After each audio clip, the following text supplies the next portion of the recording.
Banswara news Mirza एवं भोरनायक साप्ताहिक अखबार बांसवाड़ा के ब्यूरो चीफ सईद मिर्जा की रिपोर्ट। बांसवाड़ा न्यूज चैनल पर आज समाज सेवक विजय भाई मैड़ा, आपका स्वागत है। आपका भी बहुत बहुत धन्यवाद। अंतर्राष्ट्रीय आदिवासी अधिकार दिवस को आप किस रूप में देखते हैं? देखिए, अंतर्राष्ट्रीय आदिवासी अधिकार दिवस आदिवासियों के संवैधानिक, विधिक और अंतर्राष्ट्रीय अधिकारों की सुरक्षा करना है।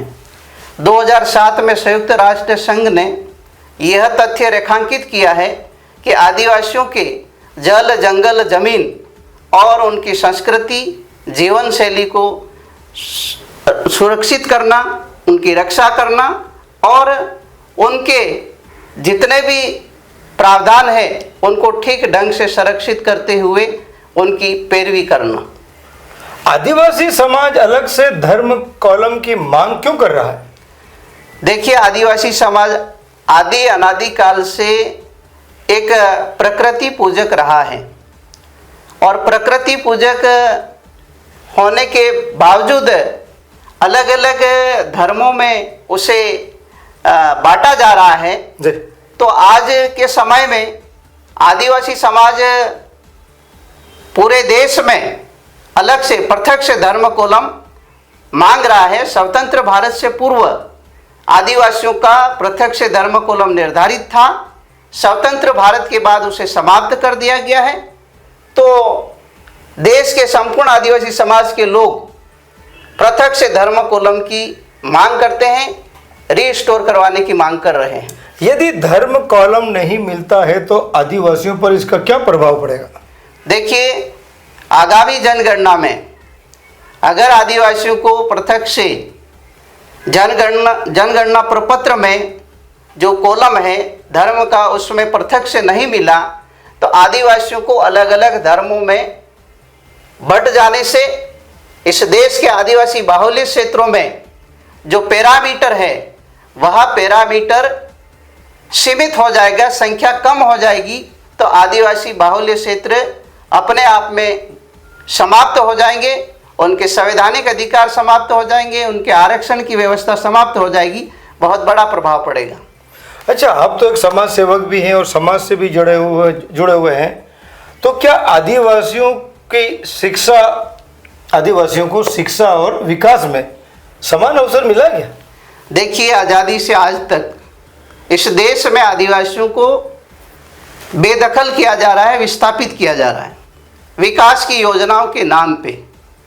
और बाबा साहब ने जो संविधान दिया है उस संविधान के अकॉर्डिंग मूल रूप से पैसा एक्ट 1996 और फॉरेस्ट एक्ट 2006 को प्रभावी ढंग से आज तक लागू नहीं किया गया है।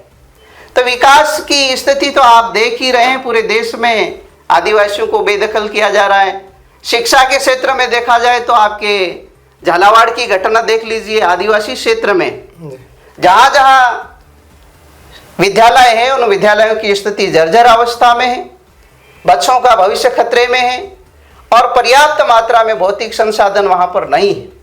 तो निश्चित रूप से कहीं ना कहीं आदिवासी क्षेत्र में शिक्षा का क्षेत्र हो चाहे विकास का क्षेत्र हो, उपेक्षा तो हुई है। तो एक बात अगर अपन यहाँ बात कर रहे हैं शिक्षा की, तो राजा महाराजाओं के ज़माने की जो भवन बने हुए हैं, बिल्डिंगें बनी हुई हैं, वो आज भी अच्छी स्थिति में है। और हम अभी जो देख रहे हैं माहौल के 10 साल, 20 साल, 25 साल पुराने मात्र भवन गिर रहे हैं जर्जर हालत में, ऐसा क्यों?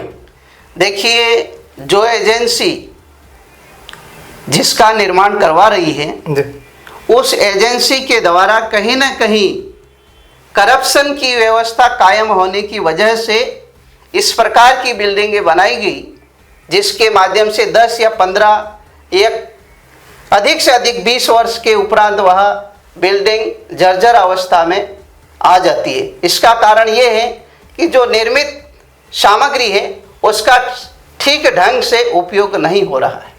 तो इसमें क्या ठेकेदार या अधिकारियों पे कानूनी कार्रवाई सख्त होनी चाहिए? ठेकेदार वह तो उसका कार्य कर रहा है, उसके ऊपर जो प्रशासनिक निगरानी है सरकार के जो अधिकारी हैं उनकी अपने निश्चित पैमाने के आधार पर निगरानी होनी चाहिए, देखरेख होनी चाहिए और बिल्डिंगों को सही ढंग से बनाया जाए। आपका बहुत बहुत धन्यवाद जो आपने अपना कीमती समय बांसवाड़ा न्यूज चैनल पर दिया। आपको भी बहुत धन्यवाद। जय हिंद, जय भारत। जय भारत। जी हाँ, बांसवाड़ा की खबरें हमारे साप्ताहिक समाचार पत्र BN भोर नायक साप्ताहिक समाचार अखबार में भी प्रकाशित होगी।